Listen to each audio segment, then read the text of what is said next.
प्यारे बच्चों, जैसा कि हम संज्ञा के विकारों के बारे में पढ़ रहे थे, हमने पहले पढ़ा संज्ञा के विकारों में लिंग, वचन व कारक। बेटा अब हम कारक के बारे में पढ़ेंगे। दीपू ने आम खाया, सीमा ने राम को बुलाया, आशु ने पेंसिल से चित्र बनाया, मैंने रोहित को पुस्तक दी। ये कुछ उदाहरण यहाँ पर लिखे गए हैं। तो इसके अंदर जो रंगीन शब्द हैं, दीपू ने आम खाया, सीमा ने राम को बुलाया, यहाँ पर ने, को, से, ये सभी क्या है बेटा? कारक की विभक्ति चिन्ह है। ओके, तो यहाँ कारक की क्या परिभाषा होगी? संज्ञा या सर्वनाम के जिस रूप से उसका संबंध वाक्य के अन्य शब्दों के साथ जाना जाता है उसे कारक कहते हैं। संज्ञा या सर्वनाम के जिस रूप से उसका संबंध वाक्य के अन्य शब्दों के साथ जाना जाता है उसे क्या कहते हैं? कारक। कारक के जो चिन्ह है उसे क्या कहते हैं? परसर्ग या विभक्ति भी कहते हैं। ओके, तो बेटा कारक के कितने भेद होते हैं? हिंदी में कारक के 8 भेद माने गए हैं। कौन कौन से? कर्ता कारक, कर्म कारक, करण कारक, संप्रदान कारक, अपादान कारक, संबंध कारक, अधिकरण कारक और संबोधन कारक। जो ये आगे दिए गए हैं विभक्ति चिन्ह, कर्ता ने, कर्म को, तो कर्ता कारक का जो विभक्ति चिन्ह है वो क्या है? ने। और कर्म कारक का विभक्ति चिन्ह क्या है? को। इसी प्रकार करण कारक का भी विभक्ति चिन्ह क्या है? से या के द्वारा। संप्रदान कारक का विभक्ति चिन्ह क्या है? के लिए या को। अपादान कारक से, अर्थात यहाँ अलग होने का भाव होता है। संबंध कारक काके की रारेरी। अधिकरण कारक में पर। संबोधन कारक हे रे अरे। तो ये इस प्रकार कारक हुए और इसकी ये क्या है? विभक्ति चिन्ह। इज इट क्लियर बेटा? तो यहाँ पर कुछ वाक्य प्रयोग किए गए हैं, उदाहरण के माध्यम से समझाया गया है। विभक्ति चिन्ह का पायल ने नृत्य किया। किसने नृत्य किया? पायल ने। तो यहाँ पर कौन सा कारक होगा? कर्ता कारक। इसी प्रकार पायल ने अभय को बुलाया। पायल ने अभय को। कर्म कारक, यहाँ पर को जो है कर्म कारक। ओके बेटा, तो कर्म कारक होगा इसमें। इसी प्रकार ये सारे जो उदाहरण दिए गए हैं ये सभी इन कारक के ही उदाहरण दिए गए हैं। ओके बेटा, तो सबसे पहले हम जानेंगे कि कर्ता कारक क्या होता है। क्रिया के करने वाले को कर्ता कहते हैं। जो क्रिया करता है उसका क्रिया को करने वाला, अर्थात काम को जो करता है वो क्या कहलाता है? कर्ता। क्रिया को, उस काम को करने वाले को क्या कहते हैं? कर्ता। संज्ञा या सर्वनाम के जिस रूप से क्रिया करने वाले का पता चलता है उसे क्या कहते हैं? कर्ता कारक। जैसे चपरासी ने घंटी बजाई। किसने घंटी बजाई? चपरासी। तो यहाँ पर क्लियर हो रहा है कि जो चपरासी है वो क्या है? करता है, अर्थात कार्य को करने वाला। कौन काम कर रहा है? चपरासी। इसी प्रकार अनीता आ रही है। कौन आ रही है? अनीता। तो यहाँ स्पष्ट पता लग रहा है कि अनीता जो है यहाँ पर क्या है? कर्ता, अर्थात अनीता आ रही है। ओके, आगे है बेटा कर्म कारक। कर्म कारक क्या होता है? कर्म कारक की विभक्ति जो है वो क्या है? को। वाक्य में क्रिया का फल कर्ता पर न पड़कर जिस संज्ञा या सर्वनाम शब्द पर पड़ता है उसे क्या कहते हैं? कर्म कारक। जैसे कुशल केला खाता है। कुशल केला खाता है। क्या खाता है? केला। तो यहाँ पर क्रिया का जो फल है वो कर्ता पर न पड़कर, यहाँ पर कर्ता क्या है? कुशल, और केला क्या है? कर्म। ठीक है, तो जिस संज्ञा या सर्वनाम शब्द पर पड़ता है उसे कर्म कारक कहते हैं। इसी प्रकार चाची दीपक को डांटती है। चाची किसको डांटती है? दीपक को। डांट तो चाची रही है, कर्ता क्या हुई है? चाची। लेकिन कर्म पर इसका फल पड़ रहा है। वाक्य में जो क्रिया का फल है वो कर्ता पर ना पड़ के कर्म पर पड़ता है, अर्थात जिस संज्ञा या सर्वनाम शब्द पर पड़ता है वो क्या कहलाता है? कर्म कारक। Is it clear? आगे है बेटा करण कारक। करण कारक की विभक्ति क्या होती है? से या के द्वारा। सुमन ने साबुन से कपड़े धोए। अर्थात किस साधन के द्वारा, अर्थात किस माध्यम के द्वारा वो कार्य किया गया वो क्या कहलाता है बेटा? करण कारक। जो उस साधन या माध्यम को हम क्या कहते हैं? करण कारक। तो इसकी क्या परिभाषा है? कर्ता जिस साधन या माध्यम से कार्य करता है उस साधन या माध्यम को करण कारक कहते हैं। ऐसे ही रोशनी कार के द्वारा गुड़गांव पहुंची। किसके द्वारा? के द्वारा, कार के द्वारा। तो यहाँ पर किस साधन का प्रयोग किया गया? कार का। रोशनी कार के द्वारा गुड़गांव पहुंची। ओके बेटा। नेक्स्ट है बेटा हमारा संप्रदान कारक। इसकी जो विभक्ति है के लिए और को है। तो कर्ता जिसके लिए कार्य करता है या जिसे कुछ देता है, इसका बोध कराने वाले जो शब्द हैं वो क्या कहलाते हैं? संप्रदान कारक। इज इट क्लियर बेटा? तो संप्रदान कारक में क्या होता है? कर्ता जिसके लिए क्रिया करता है या जिसे कुछ दे, उसे व्यक्त करने वाले जो शब्द होते हैं वो क्या कहलाते हैं? संप्रदान कारक। इज इट क्लियर बेटा? जैसे रामू मोहन के लिए चाय लाया। रामू मोहन के लिए चाय लाया। ऐसे ही एक उदाहरण और दिया गया है। नानी जी रमन के लिए कैमरा लाई। नानी जी रमन के लिए कैमरा लाई। किसके लिए? रमन के लिए। दीपा ने राम को कलम दिया। अर्थात यहाँ देने का भाव आ रहा है। तो इन वाक्यों में जो करता है अर्थात नानी जी ने रमन के लिए कैमरा लाने का, और जो यहाँ दीपा है उसने राम को कलम देने का कार्य किया है। तो यहाँ पर कौन सा कारक होगा? संप्रदान कारक। इज इट क्लियर बेटा? तो बेटा कर्म कारक और संप्रदान कारक, इनकी जो विभक्ति है, इनका जो प्रसर्ग है वो सेम है, अर्थात समान है को। तो इनके अंदर थोड़ा सा हमें ध्यान रखना पड़ेगा, कुछ अंतर है। तो कर्म कारक में जो क्रिया का फल है वो कर्म पर पड़ता है, और संप्रदान कारक में कर्ता देने का कार्य करता है। Is it clear? यहाँ पर एक उदाहरण देखिए।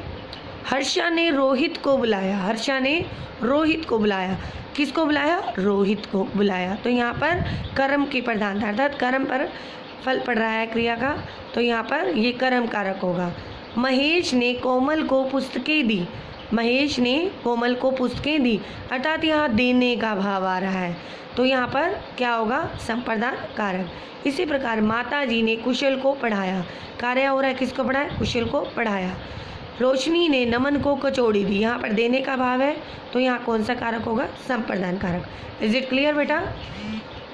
आगे है बेटा हमारा नंबर 5 अपादान कारक। इसका जो विभक्ति चिन्ह है वो क्या है? से। एक उदाहरण के माध्यम से समझेंगे। कटोरी हाथ से गिर गई। मनीष बस से उतरा। अंकिता प्रेरणा से मोटी। अर्थात संज्ञा के जिस रूप से अलग होने की तुलना करने का पता लगता है उसे क्या कहते हैं? अपादान कारक। यहाँ पर तुलना का भाव है, अंकिता प्रेरणा से मोटी है। तो कटोरी हाथ से गिर गई, अर्थात यहाँ पर अलग होने का भाव आ रहा है कि इन वाक्यों में जो कटोरी है वो हाथ से अलग हो रही है, अर्थात हाथ से गिर गई। हाथ में थी कटोरी, लेकिन क्या हुआ? वो कटोरी जो थी हाथ से नीचे गिर गई। तो यहाँ पर क्या होगा बेटा? अपादान कारक। मनीष बस से उतरा, अर्थात जब वो बस से उतरा तो वहाँ से क्या हुआ? अलग हो गया। बस आगे चली गई और वो उतर गया, अर्थात बस से अलग हो गया, जैसा कि आप यहाँ चित्र में भी देख रहे हैं। और आगे देखिए, अंकिता प्रेरणा से मोटी है। तो बेटा इन उदाहरण के माध्यम से आप ये देखो कि जहाँ अलग होने का भाव हो और जहाँ पर तुलना करने का भाव हो, तुलना की गई हो, तो वहाँ पर कौन सा कारक होता है बेटा? अपादान कारक। इज इट क्लियर बेटा? तो नेक्स्ट है, आपको थोड़ा सा इनका डिफरेंस बता देते हैं। अंतर है कर्ण कारक और अपादान कारक में, क्योंकि जो इनका विभक्ति चिन्ह है वो से है। ठीक है, तो कर्ण कारक और अपादान कारक के जो विभक्ति चिन्ह है वो से है, लेकिन कुछ अंतर है, वो उनका आप ध्यान रखेंगे। कैसे ध्यान रखेंगे? हिना ने झाड़ू से फर्श साफ किया। किससे साफ किया? झाड़ू से। तो यहाँ पर आप देखिए इस साधन का प्रयोग किया गया है। जब साधन का प्रयोग किया जाए जिस साधन से, तो वहाँ कर्ण कारक होता है, और जहाँ पर अलग होने का भाव या तुलना का भाव हो वहाँ पर क्या होगा? अपादान कारक। तो सोनम कमरे से बाहर गई। बाहर गई तो अर्थात सोनम जो थी वो कमरे से बाहर निकल गई, अर्थात यहाँ अलग होने का भाव आ रहा है। इज इट क्लियर बेटा?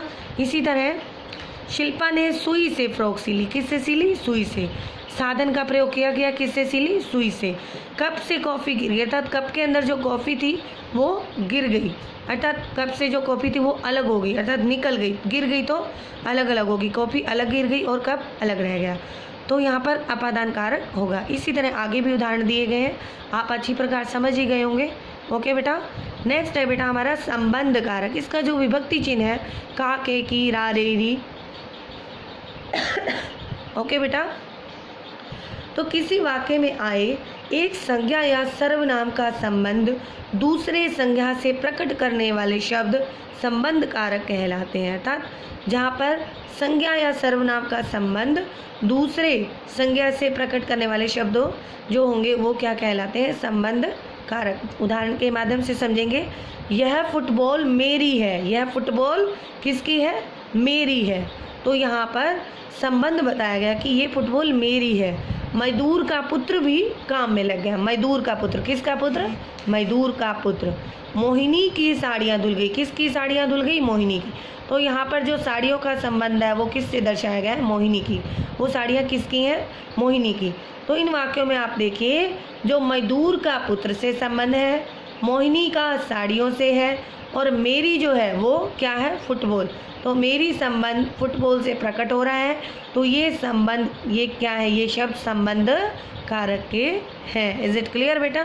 आगे देखिए बेटा, अधिकरण कारक। नेक्स्ट है अधिकरण कारक। इसकी जो विभक्ति चिन्ह है वो क्या है? में और पर। संज्ञा के जिस रूप से क्रिया के आधार, समय और स्थान आदि का पता चलता है उसे क्या कहते हैं बेटा? अधिकरण कारक। जैसे वायुयान आकाश में उड़ता है। वायुयान आकाश में उड़ता है। बर्तन में पानी भर लो। पिताजी कुर्सी पर बैठे हैं। गिलास में शरबत है। में और पर। में यहाँ पर देखिए आप, आकाश में उड़ता है। तो विभक्ति चिन्ह आपको याद होंगे तो आप इसे आपको पहचानने में आसानी हो जाएगी कारक को भी कौन सा कारक है। तो इन वाक्यों में बेटा देखो, आकाश में और यहाँ पर देखो कुर्सी पर, गिलास में, शब्द जो है उन स्थानों का पता चलता है जहाँ क्रिया हो रही है। तो जो वायुयान है वो कहाँ उड़ रहा है? आकाश में। ठीक है। तो पिताजी कहाँ बैठे हैं? कुर्सी पर। शरबत किस में है? गिलास में। ओके। तो यहाँ पर उन स्थानों का पता चल रहा है जहाँ पर वो क्रिया हो रही है अथवा होगी। तो ये सभी क्या है? अधिकरण कारक के शब्द हैं। इज इट क्लियर बेटा? तो आपको इसको पहचानने के लिए क्या करना पड़ेगा? तो अधिकरण कारक को जानने के लिए क्रिया जो होती है उसमें हम कहाँ और किस में प्रश्न पूछते हैं, और जो उत्तर मिलता है वही क्या होता है? अधिकरण कारक। अब जैसे कि मैं आपको एक बता रही हूँ, प्रश्न पूछेंगे कैसे? वायुयान कहाँ उड़ता है? कहाँ उड़ता है? आकाश में। तो यहाँ पर आप पहचान जाएंगे कि कौन सा कारक है? अधिकरण कारक। इसी प्रकार पिताजी कहाँ बैठे हैं? किस पर बैठे हैं? कुर्सी पर। ओके बेटा। तो यहाँ पर आप प्रश्न करके किस पे बैठे हैं? किस में शरबत है? गिलास में। ठीक है। तो कि कहाँ और किस में प्रश्न पूछा जाता है और जो उत्तर मिलता है वो क्या कहलाता है? अधिकरण कारक। इज इट क्लियर बेटा? नेक्स्ट है बेटा संबोधन कारक। ओके। तो हम ये कारक का 8वां भेद पढ़ने जा रहे हैं, संबंध कारक। इसकी जो विभक्ति चिन्ह है हे, रे, अरे आदि है। तो जिस संज्ञा शब्द का प्रयोग संबोधन के रूप में यानी बुलाने के लिए होता है, अर्थात बुलाने के लिए, उसे क्या कहते हैं? संबोधन कारक कहते हैं। जैसा कि उदाहरण नीचे दिया गया, वह सुनंदा कितना अच्छा गाती हो। अबे मोटू जल्दी जल्दी काम कर। तो इन वाक्यों में आप देखोगे वह सुनंदा और अबे मोटू, इनका जो प्रयोग है वो संबोधन के रूप में हुआ है। तो ये क्या होंगे बेटा? संबोधन कारक। इज इट क्लियर बेटा? बेटा इसी प्रकार अनेक उदाहरण हो सकते हैं। तो संबोधन कारक के जो प्रसर्ग हैं वह अरे, रे, हरे आदि संज्ञा शब्दों से ये पहले लगते हैं, और आपने ये ध्यान रखना है इनके जो बाद में क्या लगता है? विस्मयादि बोधक चिन्ह लगता है। इज इट क्लियर बेटा? तो आपने इसको अच्छे से समझना है। ओके। तो कुछ नियम भी बताए गए हैं कारकों के संबंध में, विशेष नियम ये आप पढ़ेंगे अच्छे से। बोलना, भूलना और लाना सकर्मक क्रियाएं हैं। इन क्रियाओं के भूतकालिक रूप में भी कर्ता के साथ ने का प्रयोग नहीं होता है। ओके बेटा, then you will read. Okay, आप इसको अच्छे से पढ़ेंगे। ये नियम बताए गए हैं कारक के संबंध में। तो बेटा अब हम आते हैं इनके प्रश्न उत्तरों पर। जैसा कि मैं आपको पहले बता चुकी हूँ, संज्ञा के विकारों में हमने लिंग, वचन और कारक इन तीनों के बारे में पढ़ा। तो इन तीनों से ही संबंधित ये प्रश्न उत्तर दिए गए हैं। आप जो ये प्रश्न उत्तर हैं आपकी इसी बुक से आप फाइंड आउट कर लेंगे, आपको मिल जाएंगे। लिंग की परिभाषा देकर उसके भेदों को उदाहरण से स्पष्ट कीजिए। तो आपने लिंग की परिभाषा लिख देनी है, उसके 2 भेद होते हैं, कौन कौन से, पुल्लिंग और स्त्रीलिंग। उनकी आप उदाहरण दे देंगे, जैसे लड़का लड़की। Is it clear? इसी प्रकार वचन की भी परिभाषा लिखेंगे। वचन के कितने भेद होते हैं? 2 भेद होते हैं, एक वचन, बहुवचन। ओके बेटा, तो इनके जो भेद हैं उनको आप उदाहरण से परिभाषित करेंगे। कारक की परिभाषा दीजिए, मैंने आपको अभी करवाया है कि कारक किसे कहते हैं, और उनके नाम लिखकर सामने विभक्ति भी दीजिए। आपने कारक के नाम लिखने हैं, कौन कौन से हैं? 8 कारक के बारे में लिखेंगे, कर्ता कारक, कर्म कारक, करण कारक, ठीक है, और उनके सामने उनकी विभक्तियाँ भी लिखेंगे। इज इट क्लियर बेटा? कर्म कारक और संप्रदान कारक में क्या अंतर है, इसकी भी ये आप पीछे से देख लेंगे। ये मैंने पीछे यहाँ करवाया हुआ है, कर्म कारक और संप्रदान कारक। कारकों से संबंधित कोई विशेष नियम लिखिए। तो आप बेटा इनसे कोई भी 2 नियम लिख सकते हैं। ओके बेटा, ये सारे नियम दिए गए हैं कारक से संबंधित। इज इट क्लियर बेटा? और ये एक्सरसाइज है, इसका अभ्यास करें, ये भी आप स्वयं करेंगे। ओके बेटा, तो आपने इस पाठ को ध्यानपूर्वक समझकर पढ़ना है और इसका अभ्यास कार्य करना है। वह इसके प्रश्न उत्तर अपनी उत्तर पुस्तिका में सुंदर लिखाई में लिखने हैं। इज इट क्लियर बेटा? ओके बेटा, थैंक यू सो मच।